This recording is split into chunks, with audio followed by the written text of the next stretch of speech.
Muy bien, queridos hermanos, ya estamos de regreso para poder estudiar el tema del día de hoy. En nuestro tema anterior habíamos visto cómo Jesús había enfrentado a Nicodemo y le había mostrado que el camino real era volver a nacer. Y descubrimos que nacer de nuevo, según las enseñanzas de nuestro Señor Jesucristo, significa comenzar con nuevas enseñanzas, con nuevas creencias, distintas de las que se ha llevado hasta el día en que uno conoce la verdad.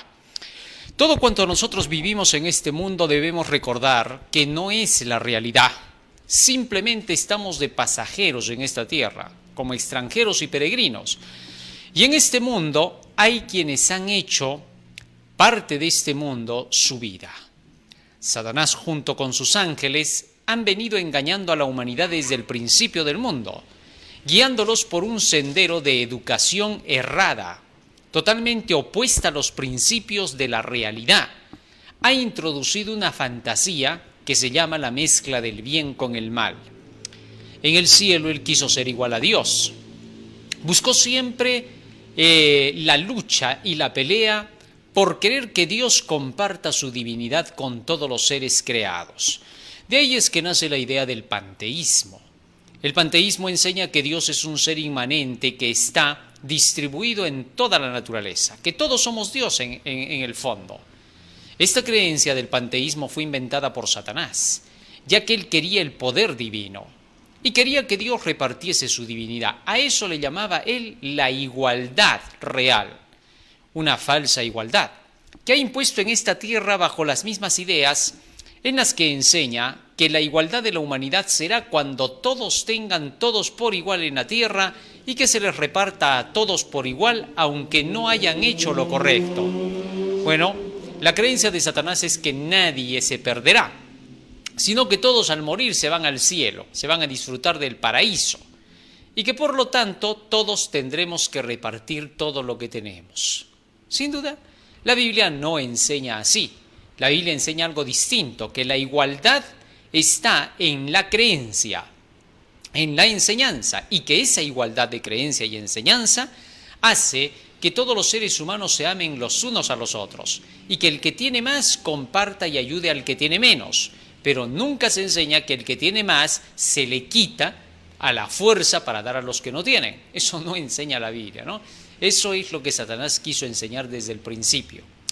Jesús, cuando se confrontó con Nicodemo, le mostró que la verdad del Evangelio era distinta de lo que él había recibido de sus líderes y que por lo tanto él debía de aprender a creer por el nuevo nacimiento, es decir, porque él mismo reciba las instrucciones de vida de Dios. Y concluyó mostrándole a Nicodemo que todo aquel que cree en el Hijo, que cree en la verdad que Jesucristo trae, es decir, en la Biblia, porque todas las escrituras de la palabra del Señor son el nombre del Hijo de Dios. Nos dice el libro de San Juan, capítulo 3, versículo 19, y esta es la condenación, que la luz vino al mundo, y los hombres amaron más las tinieblas que la luz, porque sus obras eran malas. Porque todo aquel que hace lo malo, aborrece la luz, y no viene a la luz para que sus obras no sean reprendidas. Mas el que practica la verdad viene a la luz para que sea manifiesto que sus obras son hechas en Dios. Estas fueron las últimas palabras de Jesús a Nicodemo para recordarle que solo los que venían a la luz de la palabra, esos eran de Dios. Y que los que no querían venir a la luz de la palabra, obviamente no pertenecían a Dios. Hoy vamos a descubrir sobre esa base cómo es que Jesús, después de terminar de hablar con Nicodemo, se retiró a otras partes para seguir predicando el Evangelio y allí Juan el Bautista testificó acerca de nuestro Señor Jesucristo, de por qué Él era el Mesías y qué función tenía Juan para llevar al nuevo nacimiento por medio del Mesías a la humanidad. Y esa es la tarea que llevan hoy todos los que llevan el Evangelio. Al igual que Juan el Bautista, van a señalar al mundo al Cordero de Dios que quita el pecado del mundo para nacer de nuevo. El nuevo nacimiento solo lo puede producir Jesús. Vamos a ponernos de rodillas y vamos a hacer una oración para entender este tema. Bondadoso Padre que moras en los cielos, te agradecemos porque nos das la vida y la salud. Y te rogamos que tu presencia nos acompañe para entender tu santo y bendito mensaje. Porque te lo rogamos en el nombre de Jesús, tu Hijo amado. Amén. Amén, Señor. Amén. San Juan capítulo 3, versículo 22. Dice la Escritura: Después de esto, vino Jesús con sus discípulos a la tierra de Judea, y estuvo allí con ellos y bautizaba. El versículo 22 menciona a Jesús con sus discípulos bautizando, haciendo más discípulos, aunque claramente Jesús no bautizaba, sino sus discípulos. Así lo dice el capítulo 4, versículo 1 y 2. Cuando pues el Señor entendió que los fariseos habían oído decir: Jesús hace y bautiza más discípulos que Juan, aunque Jesús no bautizaba sino sus discípulos, dice el versículo 2. Así que entonces Jesús no bautizaba. Su obra no era la de él llevar a la gente a las aguas del bautismo. Esa tarea la hacían los discípulos. Para mostrar con esto Jesucristo que la tarea de llevar el bautismo iba a ser ordenada por él a quienes llevaran el Evangelio. Todo aquel que ha creído en el Evangelio del Señor y lo ha recibido, ahora recibe también la comisión de poder predicar el Evangelio y bautizar a aquellos que reciben la verdad. Cristo había declarado a sus discípulos en San Mateo 28, 19 y 20: Por tanto, id y haced discípulos a todas las naciones, bautizándolos en el nombre del Padre, del Hijo y del Espíritu Santo.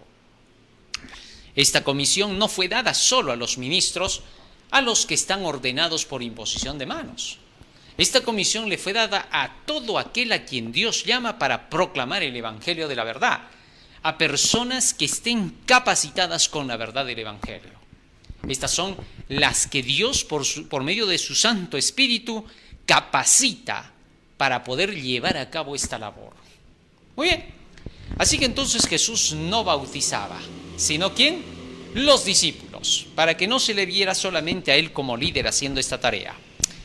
Debido a esto, los fariseos querían crear división entre Jesús y Juan. Querían hacer pelear a los discípulos de ambos. Y habían declarado que Jesús estaba bautizando más que Juan. Querían llamar a celos al profeta, para poder hacerle pensar que el asunto de bautizar gente testificaba de que él era mejor que el anterior. Esto era para crear división. Hasta el día de hoy, hay predicadores que piensan que porque bautizan harta gente, ellos tienen la verdad. No, el bautizar por miles no prueba nada en absoluto. No tiene nada que ver con que se tenga la verdad o se esté en el error. El apóstol Pablo, fíjense lo que decía en el libro de Primera de Corintios en relación al bautismo. Libro de Primera de Corintios. Primera de Corintios, capítulo 1. Fíjense lo que dice acá. Versículo 11. Porque he sido informado acerca de vosotros, hermanos míos, por los de Cloé, que hay entre vosotros peleas. Quiero decir que cada uno de vosotros dice: yo soy de Pablo, yo de Apolos, y yo de Cefas, y yo de Cristo. ¿Acaso está dividido Cristo? ¿Fue crucificado Pablo por vosotros? ¿O fuisteis bautizados en el nombre de Pablo? Doy gracias a Dios, dice Pablo, verso 14, de que a ninguno de vosotros he bautizado sino a Crispo y a Gayo, para que ninguno diga que fuisteis bautizados en mi nombre. También bauticé a la familia de Estéfanas, de los demás no sé si he bautizado a algún otro. Pues no me envió Cristo a bautizar, sino a predicar el Evangelio, no con sabiduría de palabras, para que no se haga vana la cruz de Cristo. Fíjense ahora lo que pasaba acá. El apóstol Pablo dice: doy gracias a Dios de que no he bautizado a mucha gente, solamente por ahí unos cuantos, y todavía los nombra, ¿no? Como contarlos con los dedos. No llegan ni siquiera a los 10 dedos de sus manos. Así que si dijéramos que alguien tiene la verdad porque bautiza a 500, bautiza a 1000, llena estadios y luego de eso bautiza cantidades de gente, y por eso vamos a decir que el Espíritu de Dios está con él, es pura falsedad. No tiene nada que ver. La cantidad de gente que bautices no prueba nada, muchas veces solo prueba negocio, dinero, búsqueda de ofrenda y diezmo. Sí, eso es lo que hacen muchos. Por eso no hemos de creer en personas que bautizan a miles. No, señor, porque eso no prueba nada en absoluto. El apóstol Pablo está siendo claro. Doy gracias a Dios de no haber bautizado a muchos. ¿Por qué? Porque Dios no me ha enviado a bautizar. Mi trabajo no es bautizar gente, decía Pablo. No es esa la labor a la que he sido llamado. Mi trabajo es predicar el Evangelio. Y solo cuando la gente haya escuchado el Evangelio, recién se puede hablar de su bautismo. Pero hay muchos que bautizan a pesar de que no dieron el Evangelio. Hacen una semana de oración y ya están bautizando gente. Y antes de la semana de oración, por noche, ya están bautizando gente. Eso es un pecado grave ante los ojos de Dios. La Biblia no enseña que el bautismo se tenga que llevar a cabo de esa manera. El bautismo tiene que ser llevado a cabo después de la predicación del Evangelio. El mismo Pablo que dice, no me propuse eso, sino predicar el Evangelio de Cristo en primer lugar, dar realce a esa verdad, es el mismo que le dijo al carcelero de Filipos, si crees en el Señor Jesucristo, entonces serás bautizado tú y tu casa, y se bautizaron. Solo después de que fueron evangelizados. Mientras Pablo estaba en la cárcel, estaba evangelizando, estaba predicando, y este carcelero había escuchado aún los himnos que cantaba Pablo y Silas. Así que jamás, nunca la Biblia ha enseñado que el bautismo dé alguna credibilidad de salvación sin el Evangelio. Eso es un imposible. Libro de San Marcos, capítulo 16, versículo 16, nos dice la Escritura lo siguiente. Muchos atribuyen al bautismo un poder salvador, pero el bautismo no tiene ningún poder salvador, sino el Evangelio que precede a ese bautismo. Nos dice así la Escritura. San Marcos, capítulo 16, versículo 16. El que creyere y fuere bautizado, será salvo. El que creyere y fuere bautizado. Nota lo que dice ahí. Y luego continúa diciendo, mas el que no creyere será condenado. O sea, aquí el punto clave es la creencia en el Evangelio. Si una persona cree en el Evangelio, entonces por ese Evangelio vale su bautismo. Y el bautismo solo acredita que ha creído en ese Evangelio. Por tanto, entonces, antes de que una persona sea bautizada, primero se tiene que darle el Evangelio, predicarle, enseñarle acerca de la verdad que es en Jesús. La verdad que es en Jesús, hoy la enseñamos nosotros de texto a texto, capítulo por capítulo, versículo por versículo, tema por tema del Evangelio que nos toca proclamar para esta última hora, llamado el Evangelio del mensaje de los tres ángeles. En los tiempos de Jesucristo, la predicación se hacía solo con el Antiguo Testamento y se anunciaba lo que decían las profecías en relación con el Mesías que vendría como el Cordero de Dios que quita el pecado del mundo. ¿Correcto? Obviamente, en ese tiempo no se le llevaba a la gente de texto a texto, porque no existía la Biblia como la tenemos hoy con capítulos y versículos, sino que se les llevaba de lo que decía un profeta a lo que decía otro profeta. Esa es la forma de estudiar. Ahora se ha facilitado con los capítulos y versículos para hacer la comparación con los profetas, puesto que los judíos del tiempo de Jesús estaban educados como para poder comprender las escrituras de los rollos. Ahora, teniendo eso en cuenta, resulta que el texto dice que primero hay que creer para luego bautizarse. Así entonces Jesús cumplía con la tarea de evangelizar, al igual que Pablo, y Jesús mismo no bautizaba sino sus discípulos, para que quedara en claro que aquí lo que valía era la predicación de la verdad. Ahora bien, si tú predicas la verdad, la pura verdad, y de 1000 personas solo se bautizan 2, en el cielo hay alegría y gozo por un pecador que se arrepiente. La verdad no se prueba por la cantidad de bautismos. La verdad se prueba solo por lo que está escrito, por la misma verdad. Así que si alguien por ahí te dice, puedes estar predicando exactamente lo que dice la Biblia, pero si bautizas pocos es porque no tienes la verdad. No le creas. No sabe lo que está hablando. No está usando de la sabiduría y la inteligencia de Dios. está razonando como Satanás lo haría, para engañarte, para hacerte creer que las cantidades de bautismos prueban quién tiene la verdad. ¿Sabes? No son las cantidades las que prueban que la verdad esté en algún lugar. Cristo dijo, muchos son los llamados, pocos los escogidos. Jesús tenía muchos oyentes, pero tenía pocos discípulos. No tenía muchos discípulos. En todos los tiempos la verdad siempre ha avanzado así, nunca ha avanzado con millares. En la Biblia se dice que tras Satanás se va la gente como la arena del mar. En los días de Jesús fueron pocos los que aceptaron su evangelio. La gran mayoría de los judíos lo rechazaron. Solo 120 quedaron en el aposento. Y aun cuando los apóstoles recibieron en Pentecostés el derramamiento del Espíritu Santo, solo se cuenta que 3.000, 4.000 y 5.000 se juntaron, pero todos los millones que habían en Judea no aceptaron el evangelio. En los días de los apóstoles, los judíos eran millares. No eran 1.000, ni 2.000, ni 5.000, ni 10.000. Eran muchos. Y aún así, fueron poquitos los que aceptaron el evangelio. No es porque Dios lo quiere así, sino porque la humanidad rechaza el evangelio de Cristo porque no le gusta la luz, como le dijo Jesús a Nicodemo. No vienen a la luz para que sus obras no sean reprendidas. Y es que Satanás ha hecho creer que cuando vienes a la Biblia te va a prohibir todo. Que la Biblia te va a cerrar todo el camino.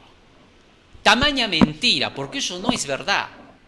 Cuando tú vienes a la Biblia, lo que hace la Biblia es desenmascarar todo el error, la fantasía, la imaginación que Satanás ha impuesto como creencia.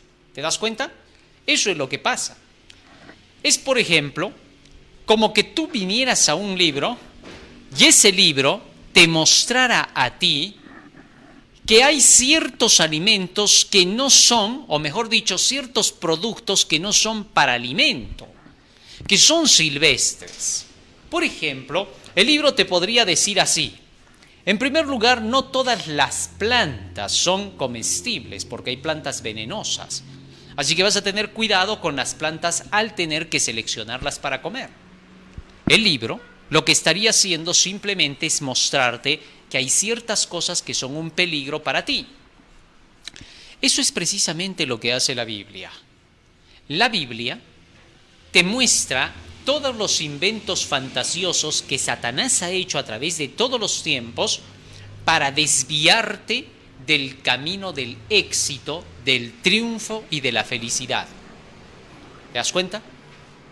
Y entonces Satanás rápidamente se defiende y te hace creer diciendo: ¿ves? Ese libro te prohíbe que tú puedas ser feliz. Mentira, Señor. Él ha hecho creer que lo suyo te hace feliz. ¿Por qué? Porque Satanás ha inventado las cosas de tal manera que puedan trabajar con tus sentimientos y emociones y tus excitaciones personales. Y por eso te hace pensar que lo de él es favorable para ti porque parece ser muy atractivo. Mentira. Lo que pasa es que simplemente él ha mezclado sus fantasías con esa parte de las emociones humanas para hacerte llevar por un camino de destrucción. Y la Biblia lo desenmascara, lo muestra como el delincuente que es en todo el universo. ¿Te das cuenta? Y por esa razón, cuando la Biblia desenmascara eso, inmediatamente él dice: te está prohibiendo la Biblia. Por eso no la leas, porque pierdes mucho. ¿Te das cuenta? Esa es la trampa. Y Jesús vino a mostrar la luz de este libro, a proclamar la luz como estaba, como era, como se debía de entender. Pero aquellos que no querían estudiar la palabra y que se habían metido esa idea y que querían aprovecharse de la gente, vale decir los dirigentes religiosos de la época, para gozarse con todos los ingresos económicos de la gente y ellos distraerse y divertirse en este mundo bajo el sufrimiento de los demás, por esa razón rechazaban el escrito está de la palabra. No querían aceptarla. No porque no fuera clara, sino porque ellos amaban más las tinieblas que la luz. Esa fue la causa y la razón. Así que hasta el día de hoy sucede lo mismo. Y por esa razón son pocos los que aceptan el Evangelio. Ancha es la puerta que lleva a la perdición y muchos van por ella. Pero angosto es el camino que lleva a la vida eterna y pocos son los que caminan por él. Muy bien, sigue diciendo la Biblia, San Juan capítulo 3, seguimos leyendo. Versículo 23. Juan bautizaba también en Enón, junto a Salim, porque había allí muchas aguas y venían y eran bautizados, porque Juan no había sido aún encarcelado. Entonces hubo discusión entre los discípulos de Juan y los judíos acerca de la purificación. Y vinieron a Juan y le dijeron: Rabí, mira, que el que estaba contigo al otro lado del Jordán, de quien tú diste testimonio, es decir, de Jesús, bautiza y todos vienen a él. Ahora, los fariseos, los judíos, habían llegado a crear celos en los discípulos de Juan. Recordemos que la misión de Juan era bautizar en agua. ¿Para qué? Para arrepentimiento, ya lo habíamos leído, ¿no es cierto?, en San Mateo. Ahora, Juan bautizaba en agua para poder llamar al arrepentimiento y la purificación de los pecados. Eso era una representación simbólica. En realidad el agua representaba a la palabra, donde todos iban a ir a lavar sus pecados. Por eso, en forma simbólica, el bautismo purifica para salvación. Así es como lo explica el apóstol Pedro, pero no quitando las obras de la conciencia. Solamente era un símbolo de lo que la palabra puede hacer en una persona. En el bautismo, la persona es sumergida en el agua. ¿Qué cosa significa eso? La persona, cuando era bautizada y sumergida en el agua, era como entrar en la sepultura. Romanos capítulo 6, fíjate lo que dice allí el apóstol Pablo. ¿Qué significa el sumergirse en el agua? Capítulo 6 de Romanos, versículo 3, dice el texto: ¿O no sabéis que todos los que hemos sido bautizados en Cristo Jesús, hemos sido bautizados en su muerte? Porque somos sepultados juntamente con Él para muerte por el bautismo, a fin de que como Cristo resucitó de los muertos por la gloria del Padre, así también nosotros andemos en vida nueva. Fíjate lo que está diciendo Pablo. El bautismo es una representación de ser sepultados en el agua. Cuando somos sepultados en el agua, sumergidos, por eso el bautismo tiene que ser por sumergir a la persona dentro del agua. Así es el bautismo.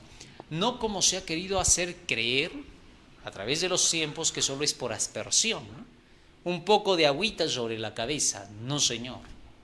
Así no dice la Biblia. La Biblia dice que hay que sumergir a la persona. Entonces, cuando se la mete dentro del agua, está representando a que esa persona está muriendo para todas sus ideas, para todo lo que es el mundo, y ahora está sumergiéndose en el evangelio de la palabra. Va a vivir ahora de solo la palabra que sale de la boca de Dios. Su vida va a estar conducida por cada enseñanza de la Biblia. Si esta es una persona que dice, bueno, sí, yo voy a hacer lo que dice la Biblia, pero también tengo que hacer lo que dice allá el mundo. Porque si no hago lo que hace el mundo, entonces me van a hacer de lado, me van a aislar y van a decir que yo soy un ermitaño. No, señor. Lo que el mundo necesita más bien es de la enseñanza de la palabra para que sepa que así se vive. Jesús vino a este mundo a trabajar, a estudiar y a vivir de acuerdo todo solo con la palabra de Dios. Allí la Biblia le decía qué era lo que tenía que hacer y nos dejó ese ejemplo. ¿Por qué? Porque lo que la Biblia apoya y ampara es lo que nosotros hacemos. Tal es así que una persona que se entrega a Cristo prácticamente deja de existir para este mundo. Eso se llama morir al mundo. ¿Te das cuenta? Ya no vive para nada de sus planes mundanos. Si estaba planificando ser un grande en esta tierra, ahora su planificación es ser grande para el cielo. Y para lograr eso tiene que ser reinstruido. A eso se le llama nacer de nuevo. Así que entonces el nuevo nacimiento significa sumergirte en las aguas de la palabra, para que ya no vivas más para ti, sino que vivas para la palabra de Dios. Gálatas 2:20, Pablo decía, ya no vivo yo, mas vive Cristo en mí, y lo que ahora vivo en la carne lo vivo en la fe, en las enseñanzas del amado Hijo de Dios, en su palabra. Eso es sumergirse de verdad en la palabra de Cristo. Nosotros deberemos aprender así a vivir. Cuando tú no te sumerges en la palabra, entonces cualquier cosa del mundo te empieza a jalar. Y tú comienzas a irte tras eso y pronto defiendes eso creyendo que está bien, que no está mal. Pero te equivocas, porque todo lo que es de este mundo se pasa. Este mundo es perdición. Si sois amigos del mundo, sois enemigos de la verdad de Cristo, de la palabra, de Dios. Entonces, muchos de esos que solamente dependen de un cristianismo superficial, cuando ven las persecuciones de esta vida, cuando ven los afanes de este mundo, cuando sienten las necesidades de la temporada, cuando ven que algún compañero del viaje comete errores, peca, ellos, como viven solamente de eso, no resisten. Pero los que están zambullidos en la palabra de Dios viven de toda palabra que sale de su boca. No les importa lo que pase en su medio, solo les importa si la verdad los ampara. Si ellos van por el camino de la verdad, ellos están felices porque creen en la verdad por la verdad, no por algún otro. Porque si hubiera que creer por ellos, ni por ellos se podría creer. Es increíble, ¿no? Hay personas que dicen, yo creo porque veo que este cumple o aquella cumple, por eso yo también sigo. Y cuando ven que ellos ya no cumplen, ya no siguen. ¿Eso qué significa? Que jamás creyeron en la verdad. Ese es el tremendo error del ser humano, su conveniencia personal. Porque cuando tú le dices a esa persona, muy bien, yo también estaba creyendo por ti. Así que ¿eres tú lo suficientemente bueno como para creer por ti? Esto es increíble. Aquellos que siempre están diciendo, ya no creo por esto, ya no creo por aquello, buscando pretextos, cuando tú te acercas a él y le dices, oye, si por eso voy a creer, ya no creo nada, porque mirándote a ti es más que suficiente. Terminan diciendo, es que no me tienes que mirar a mí, mira pues al otro, el otro es más antiguo, él conoce más, por eso lo miro. Estás equivocado, son pretextos. Nadie jamás se va a salvar por otro. Eso es un imposible. Así que tu fe tiene que ser personal. Esta es la victoria que vence al mundo, nuestra fe, dice 1 de Juan 5:4. Así que entonces, deja de mirar al hombre, porque solamente en el brazo del hombre hay mortalidad. No vas a encontrar vida. Depende de la palabra de Dios. Y eso es lo que Juan ahora iba a dejar en claro. Fíjate en esto. Regresamos al libro de San Juan. Y mira cómo Juan el Bautista explica y da la respuesta. ¿Por qué? Porque muchos de sus seguidores habían puesto los ojos en Juan, en lugar de poner los ojos en el Cordero de Dios que quita el pecado del mundo. Estaban olvidando que Juan solamente era el medio para llamar la atención hacia el Hijo. Era el amigo del esposo, pero no era él el esposo. Escucha lo que dijo Juan. San Juan capítulo 3, versículo 26. Y vinieron a Juan y le dijeron, Rabí, mira, que el que estaba contigo al otro lado del Jordán, de quien tú diste testimonio, bautiza y todos vienen a él. Respondió Juan y dijo, No puede el hombre recibir nada si no le fuere dado del cielo. Vosotros mismos me sois testigos de que dije, yo no soy el Cristo, sino que soy enviado delante de él.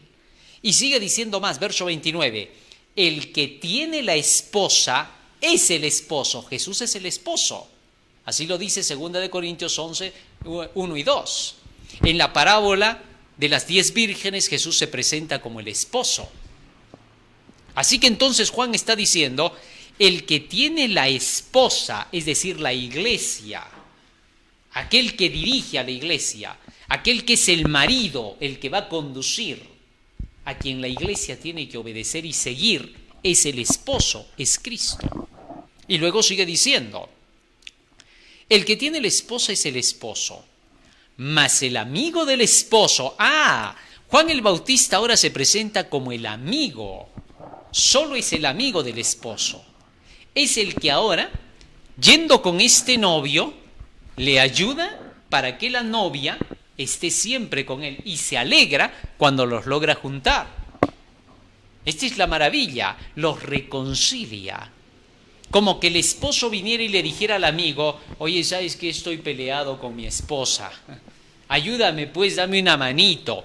Y entonces el amigo habla con la esposa y hace que lo acepte al esposo. Así es todo el que lleve el Evangelio. El que lleve el Evangelio es un embajador de Dios para poder rogar a la esposa, a la humanidad, a que acepte a su esposo, a que se reconcilie con Dios. Así lo decía el apóstol Pablo. Somos embajadores de Dios, como si Dios rogase por nuestro medio para reconciliarse con los hombres. Así que entonces la tarea de Juan el Bautista era esa. Los hombres habían empezado a poner los ojos en Juan. Sus discípulos habían estado viendo la competencia entre si Juan era el mejor Mesías que el otro, que era Jesús. No tenía sentido. Lo mismo estaba pasando en días de Pablo en lo que hemos leído, ¿no? Unos dicen soy de Pablo, otros de Cefas, otros de Apolos. Entonces no podía ser. Ellos solo hacían la tarea del amigo del esposo. Todos nosotros que llevamos el Evangelio final hacemos esa tarea. Y llevamos a la gente no hacia nosotros, sino hacia las Escrituras. Si alguien viene diciendo, mucho conocimiento no te va a salvar, entonces, ¿qué me va a salvar? ¿Lo que tú dices? Un día una persona, un predicador decía a la gente, hermanos, ¿para qué tanto conocimiento? El conocimiento no salva a nadie. Inmediatamente, yo estaba al lado sentado de un hermano, lo codeo y le digo, dile que se baje del púlpito. ¿Por qué? Me dice, porque está diciendo que el conocimiento no salva, entonces ¿para qué nos da conocimiento? Si no salva para nada, estamos perdiendo el tiempo al venir a escucharlo a él. ¿Por qué? No va a ser el conocimiento de él el que nos salve. Si el conocimiento de Dios, que es la Biblia, no me salva, mucho menos el pastor, mucho menos el predicador, mucho menos el sacerdote, cura o lo que sea. ¿Cómo ellos van a poder salvarte más que la Biblia? ¿En qué cabeza se puede ocurrir eso? Eso no tiene sentido, es un absurdo. De manera que entonces, Juan el Bautista estaba declarando, momentito, no esperen de mí nada, todo lo que yo he hecho es testificar del esposo para que vayan con él. Cuando nosotros predicamos como Juan el Bautista predicaba las profecías, anunciaba la primera venida del Mesías y demostraba con profecías que el que venía tras de él, ese era el Mesías. De él testificaba. Él en ningún momento se exaltaba, decía el escrito, porque él sigue explicando el asunto. El amigo del esposo que está a su lado y le oye, se goza grandemente de la voz del esposo. Así pues, mi gozo está cumplido. Es necesario que él crezca, pero que yo mengüe. ¿Qué estaba diciendo con eso Juan? Es necesario que ahora Jesucristo sea visto, que a él lo escuchen, que a él lo oigan y que yo me retraiga. ¿Por qué? Porque llega la hora en que cuando el predicador anuncia el Evangelio y lleva a la gente a la Biblia, ahora la gente depende de este libro. Si tú dejaste a la gente en los brazos de Dios en la Biblia y está estudiando por ella misma las Escrituras, ya no se pierde porque en los brazos de Cristo está asegurado, a menos que él quiera apartarse. Pero en esos brazos de Cristo está asegurado. Entonces, nosotros como Juan el Bautista testificamos acerca de Jesús. Predicamos las profecías que anuncian quién es Jesucristo, cómo vino la primera vez y cómo vendrá la segunda vez. Eso se llama evangelizar. Cuando presentamos las profecías de Daniel y Apocalipsis, mostramos que nosotros no somos los que predecimos algo, sino este libro. Entonces la gente viene a conocer quién es el autor de este libro y qué enseña. Así como Juan, hemos señalado al Cordero de Dios que quita el pecado del mundo. Pero si en algún momento decimos, no necesitan este conocimiento, la pregunta es entonces, ¿quién les va a decir cómo salvarse? ¿El predicador? ¿Por qué? Si él no es la luz, solamente es el amigo del esposo. Él no puede ponerse como el centro. Miles de personas dejan de lado la Biblia y gustan solamente de lo que les dice el predicador. Y muchas veces el predicador solamente les dice, ustedes solo crean en Jesús, no necesitan tanto conocimiento. Parecería que están llevándolos a Jesús. Mentira, porque al quitarles la Biblia, les está quitando al mismo Jesucristo, ya que por ese libro se comunica con él. Ahora bien, todo pastor, todo predicador declara que se hizo pastor y predicador gracias a haber estudiado la Biblia. Pero ¿cómo ese va a venir y luego te va a decir, pero tú no leas la Biblia? Eso no tiene sentido.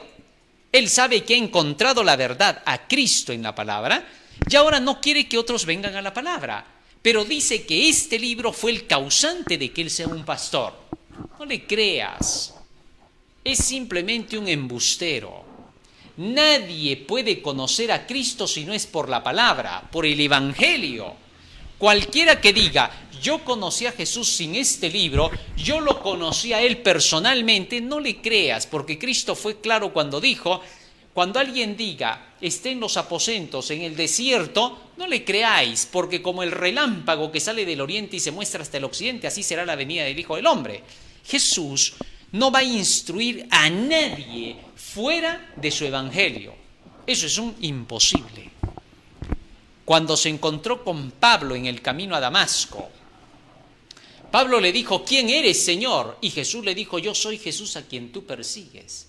Y Pablo le dijo, ¿qué quieres que yo haga? Y en lugar de decirle lo que tenía que hacer, inmediatamente Jesús le dijo, ¿sabes qué?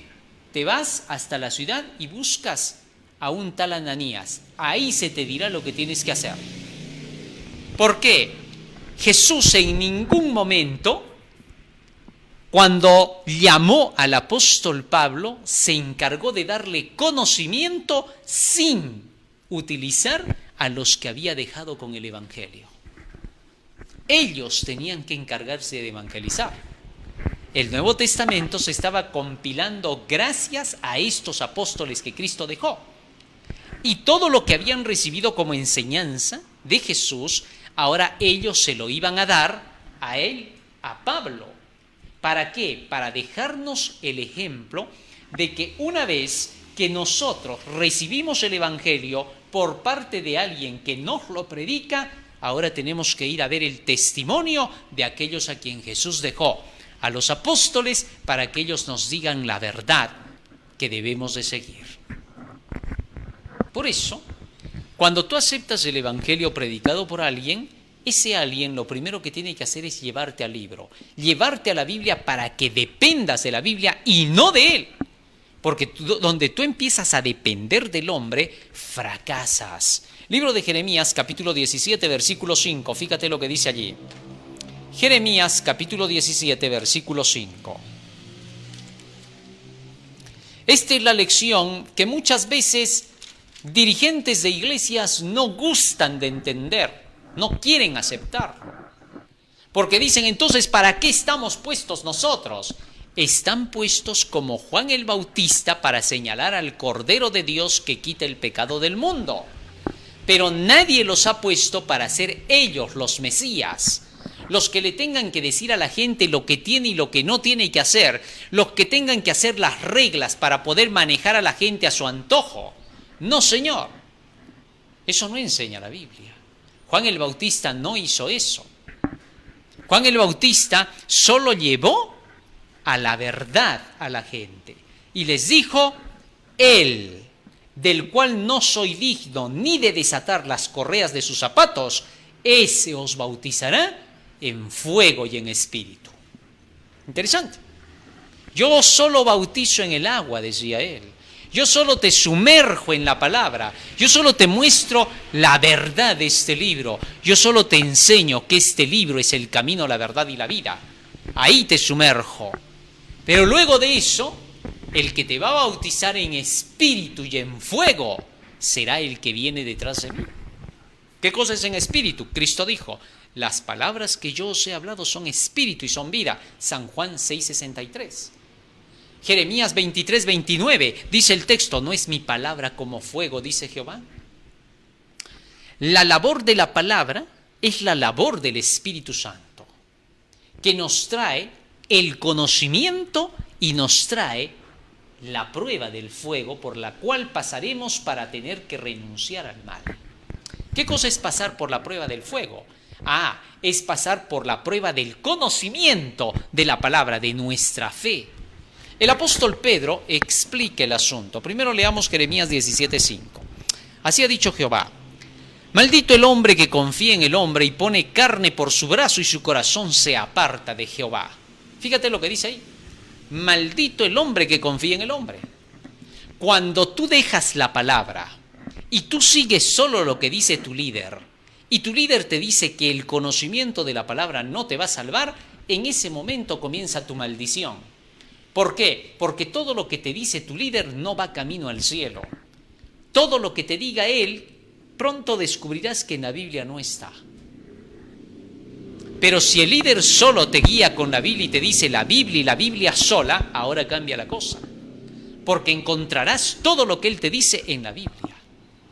Y a medida que vayas estudiando la Biblia y que vayas obteniendo el conocimiento de ella, pronto vas a ir descubriendo que todo lo que hay en este mundo se pasa porque es pura fantasía inventada por la mente de Satanás.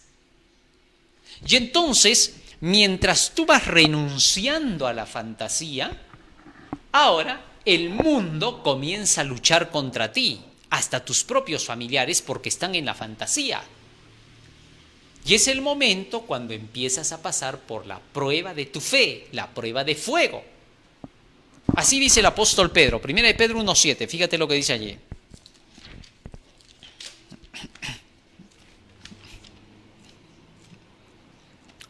Primera de Pedro 1:7. Dice el apóstol. Primera de Pedro 1:7. Para que sometida a prueba vuestra fe, mucho más preciosa que el oro, el cual aunque perecedero se prueba con fuego, sea hallada en alabanza, gloria y honra cuando sea manifestado Jesucristo. ¿Qué cosa dice que es lo que se prueba en fuego? Tu fe. Eso es lo que se prueba en el fuego. Tu fe es el conocimiento de la palabra. La fe es por el oír de la palabra de Dios. Romanos 10:17. Entonces, cuando llega el momento en que el mundo te enfrenta, en que Satanás te enfrenta, lo que se quiere ver en ti es si tú permaneces en la palabra, si tú permaneces en la fe, porque la fe no es un sentimiento, la fe no es fuerza. Muchos piensan que la fe es fuerza, ¿no? Y si tienes fuerzas para resistir o no, ten fe y vas a resistir. Pobrecito, ¿no? Lo hacen pasar por un proceso de desesperación y de angustia mayores que la misma prueba. La fe no es simplemente ejercer un deseo, un esfuerzo mental, una creencia nacida de ti mismo para querer resistir algo. Eso no es la fe, no te equivoques. Esa es la fe esotérica, la fe metafísica, la fe falsa, que quiere que en ti se genere el poder para lograr algo. Y algunos por ahí le han llamado la autoestima y todo, ¿no? Cuidado, eso es pura falsedad, eso se llama yoísmo, la religión del yo. Para que eso no te pase, asegúrate de tener la fe dentro de ti. Y esa fe que es por el oír de la palabra de Dios es la que va a soportar el fuego. Tú solo aférrate a lo que dice la palabra. Nada más. No esperes simplemente a decir, creo que esto va a ser así o que va a ser así. No. Aférrate de lo que dice la palabra. Abrázate de la palabra. Fíjate en esto, te lo voy a ilustrar. Jesús es nuestra fe, porque Él es la palabra viviente. Entonces Jesús, en un momento dado, te dice como a Pedro, ven y camina sobre el mar. Mientras tú estás aferrado de Él, el mar no te va a tragar. Pero donde tú te sueltas de su mano y dices, yo lo voy a hacer solo, comienzas a hundirte. ¿Comprendes? El agarrarte de Cristo significa aferrarte de lo que dice la Biblia, con uñas y garras. Porque así lo dice, así tiene que ser. No es porque yo siento que así tiene que ser. No es porque siento que creo que debe ser así. Tampoco es porque siento que estoy creyendo con todas mis fuerzas en eso. No, señor. Eso no es fe. Fe es, así está escrito, así debe de ser. Punto. Sencilla. Sin necesidad de entrar en tensión mental. Solo porque está escrito. Aprendiste. Para llegar a ese punto, te digo, es aprender y entender. Comparar un texto con otro hasta encontrar la verdad. Cuando tú haces esa comparación y llegas a encontrarle el sentido a la palabra de Dios, eso se convierte en tu fe. ¿Viste? No hiciste ninguna tensión mental. No tuviste que ser un ser especial. Porque hay algunos que piensan que los que tienen fe, esos ya han venido, han nacido para eso. Deben de tener pues tal fuerza, son especiales. No, el único especial que se está volviendo eres tú, por creer así. Porque después nada hay de especial. Todos son seres humanos, todos son iguales. Entonces todo lo que se requiere de ellos es comprensión. La comprensión de la verdad se llama fe. Eso es todo lo que Dios quiere que captes. Cuando comprendes la verdad, te aferras a ella, se hace parte de tu vida. Y al hacerse parte de tu vida es irrompible, pase lo que pase. ¿Comprendiste eso? Y aunque a veces cedieras al mal, no vas a renunciar a la fe. ¿Por qué? Porque sabes que es la verdad. Que lo único que pasó fue que cediste, pero que eso no significa que tengas que dejar la verdad. Tú no dejas de creer en la verdad porque te equivoques en el camino. La matemática no deja de ser matemática porque te saque 0,5 hoy día. Eso no prueba nada. Así que te aferras de la palabra. Muy bien. Siendo así, cuando Juan decía, Él os bautizará en fuego y en espíritu, estaba diciendo que te iba a bautizar en sus enseñanzas de la palabra, en la claridad que Jesús te iba a dar de la verdad, porque Él iba a explicar el Antiguo Testamento. A eso vino. No he venido a cambiar la ley y los profetas, sino a cumplir, a darle su forma, a darle su cumplimiento, a que te des cuenta de cómo en realidad se entiende la verdad. Y en fuego, porque entonces todo lo que yo te enseñe va a tener que confrontarse con todo lo mundano. Y ahí vas a tener que hacer resistencia en la verdad. ¿Por qué? Porque esto es la verdad. Entonces así tiene que ser. Oye, tú estás loco, ¿cómo vas a creer en esas cosas? No, un momentito, Señor, demuéstrame que estoy equivocado. Pero es que no te das cuenta que la tradición, nuestros abuelos, nuestros antepasados siempre han creído que las piedras son comida. No, pero yo estoy descubriendo en este libro que las piedras no son comida, que para eso están las frutas y las verduras. Pero entiende pues, son años que venimos creyendo que las piedras son comida. Tú no vas a venir a cambiar las cosas. Sí, Señor, pero acá el libro me dice que la fruta y la verdura es la comida. He probado, he visto que esos son comida y que las piedras no lo son. Esa es tu prueba de fuego. Estás siendo probado en medio de la lucha, de la confrontación. Para eso vino Cristo. No he venido para traer paz, sino espada, para que el hijo esté contra el padre, la nuera contra la suegra, y los enemigos del hombre serán los de su propia casa. San Mateo capítulo 10, verso 32 al 37. De manera que entonces, esa es la prueba de fuego por la cual pasaremos. Allí es donde tendremos que enfrentar todo tipo de gustos, deseos, sentimientos, quereres, costumbres, placeres, todo tipo de cosas. Solo porque descubrimos la verdad. O sea, tú no vences porque tengas capacidad y poder de resistencia. No, señor. Tú vences porque tienes clara la verdad en la cabeza. En mi corazón he guardado tus dichos para no pecar contra ti. Salmo 119, 11. Muy bien, qué lindo, ¿no? San Juan capítulo 3 seguimos leyendo. ¿Qué más sigue diciendo el apóstol, o mejor dicho, Juan el Bautista, testificando acerca de Jesús? Versículo 31. El que de arriba viene es sobre todos. El que es de la tierra es terrenal, y las cosas terrenales habla. El que viene del cielo es sobre todos.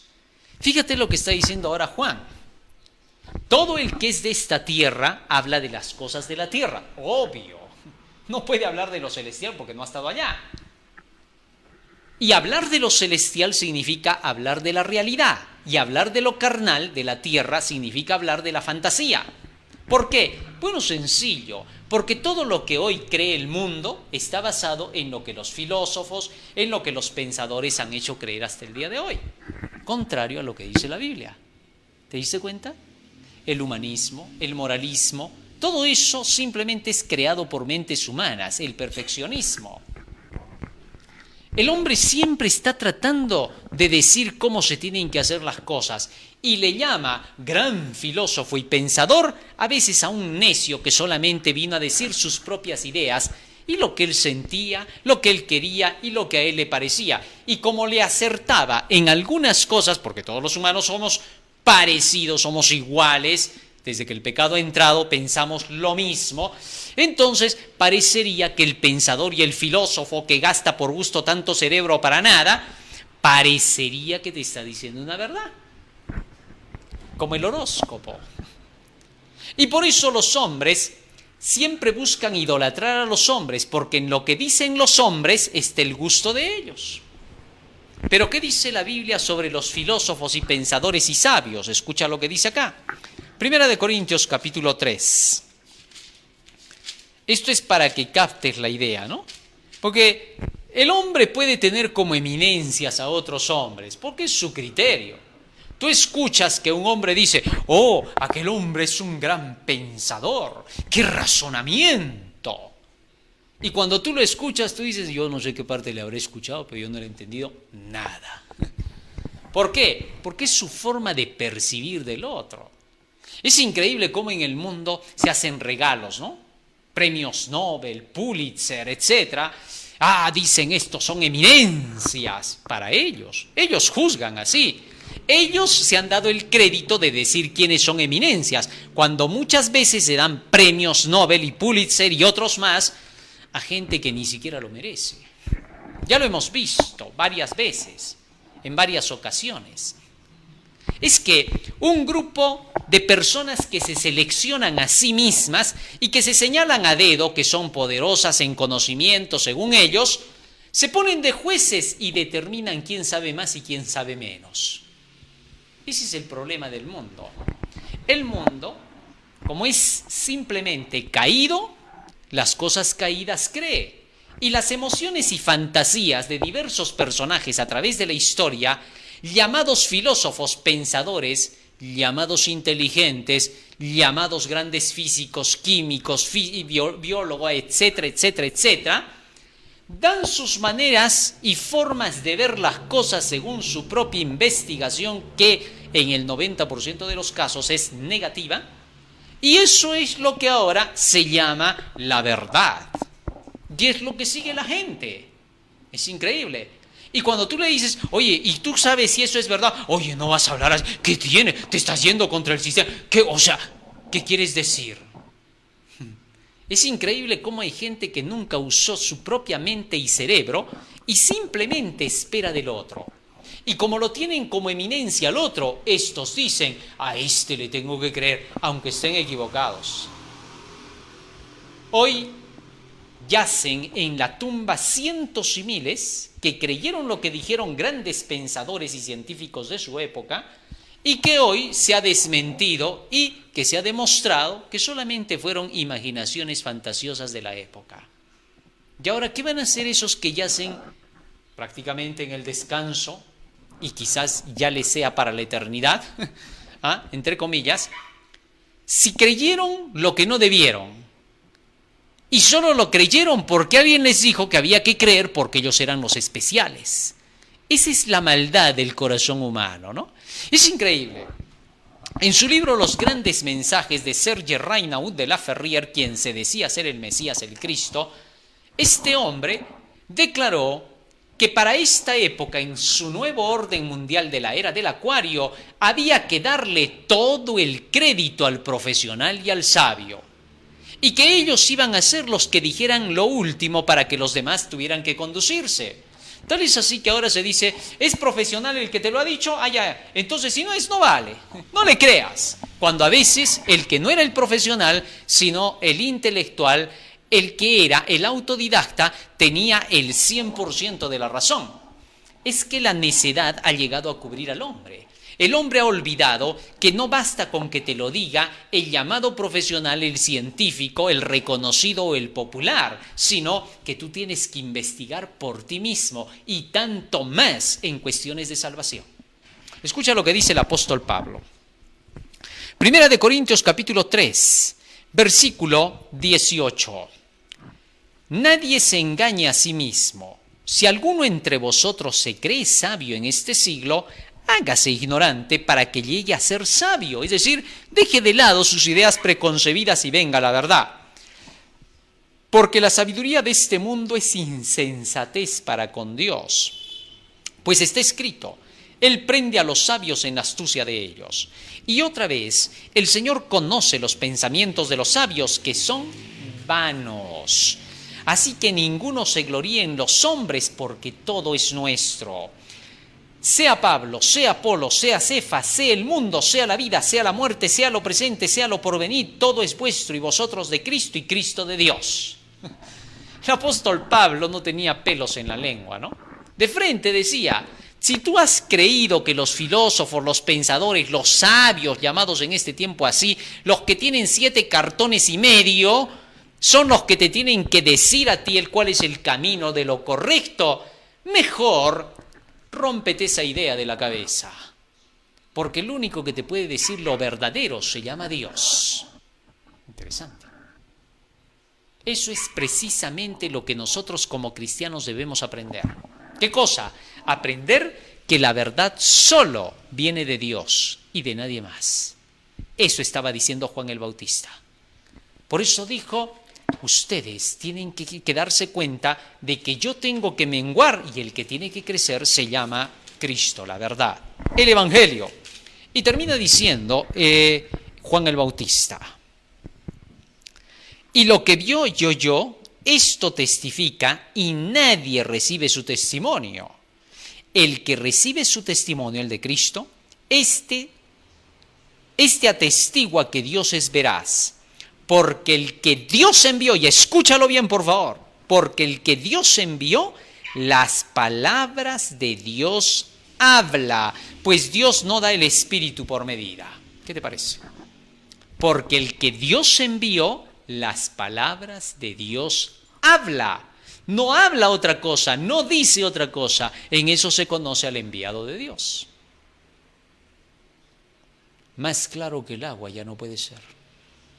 Así que lo que te andan diciendo por ahí algunos, que el conocimiento de la palabra no te va a salvar, es porque son astutos, quieren que solo les creas a ellos, quieren que solo te guíes por ellos quieren ser tu Dios, cuando son simplemente falsos dioses. mentirosos, engañadores y estafadores de la humanidad. Ten cuidado. Nadie que es de Dios te va a decir que por venir a las Escrituras no te vas a salvar. ¿Cómo puede ser que hombres que dicen haber estudiado teología 5 años, haberse doctorado por más años, tener trayectoria por más años, y que te vengan a decir que ellos aprendieron en las universidades acerca de la Biblia, que la investigaron, y que resulte ahora que ellos te digan, después de que han tejido toda su creencia y educación en la Biblia, te vengan a decir, el conocimiento no te va a salvar. No les creas a estos ladrones estafadores, mentirosos, engañadores. Bueno, a veces se tiene que hablar con claridad. Ciertas palabras no manifiestan odio, sino más bien hacerte recapacitar en que te des cuenta de cómo te están queriendo estafar. La gran estafa mundial, el engañador del mundo entero. Por eso tenemos que aprender una cosa. Tenemos que buscar por nosotros mismos qué enseña la Biblia. Y cuando queramos predicar y anunciar, no hablemos más de lo que está escrito, para que entonces la gente sepa que jamás hemos dado nuestra interpretación ni nuestra percepción, sino solo lo que está escrito. Concluyo leyendo lo que dice el apóstol Pablo en 1 Corintios capítulo 4, versículo 6. 1 Corintios 4, 6. Fíjate lo que dice allí la Escritura. Pero esto, hermanos, dice Pablo, lo he presentado como ejemplo en mí y en Apolos por amor de vosotros, para que en nosotros aprendáis a no pensar más de lo que está escrito, a no pensar más de lo que está escrito. Fíjate lo que dice, a no pensar más de lo que está escrito. Es decir, controla tus pensamientos, que no se desvíen. Porque si tú quieres exigir que se creen tus pensamientos, recuerda que el otro también exigirá lo mismo de ti. Una persona le decía a otra, ¿qué cosa? O sea que mi razonamiento para enseñar aquí a toda mi iglesia no sirve. ¿Para qué me ha dado entonces Dios el razonamiento? Miren cómo razonaba, ¿no? Y entonces le dijo al otro, como Dios me ha dado este razonamiento, yo tengo que emplearlo para enseñarle así a la iglesia. Y el otro le dijo, bueno, como también Dios me ha dado razonamiento a mí, mi razonamiento me dice que lo tuyo no vale para nada, así que no lo vamos a escuchar. Y entonces el otro dijo, ¿cómo? ¿Me estás queriendo frenar? No, es que tú estás razonando a tu manera, yo a la mía. Respeta. ¿Quieres respeto? Respeta. No puedes exigir de mí lo que tú no quieres dar de ti. Imagínate que tú le digas a otra persona, ¿sabes qué? Por respeto quiero que hagas tal cosa. Así, tú también por respeto quiero que me dejes hacer lo que yo estoy haciendo. Así de sencillo. No puedes exigir algo irrazonable. Lo único razonable es lo que viene de Dios. Y Pablo decía, aprende a no pensar más de lo que está escrito. ¿Por qué? Porque no vaya a ser, dice, que uno se envanezca contra el otro por causa de lo que dice el otro. Obvio. Van a haber peleas. Por eso Dios no quiere que nosotros entremos en peleas. Ha dejado el camino de la luz para que todos pensemos como esa luz. Pero hay que primero estudiarla para saber qué es la luz. Porque si no, tú puedes decir, tú dirás que la Biblia es la luz. No, señor. Ponte a estudiar para que tú descubras si es la luz. Si no te parece, eres libre. Pero si encuentras la luz, ya estamos pensando igual. Ya podemos entendernos. Cierra el texto diciendo, San Juan 3:36.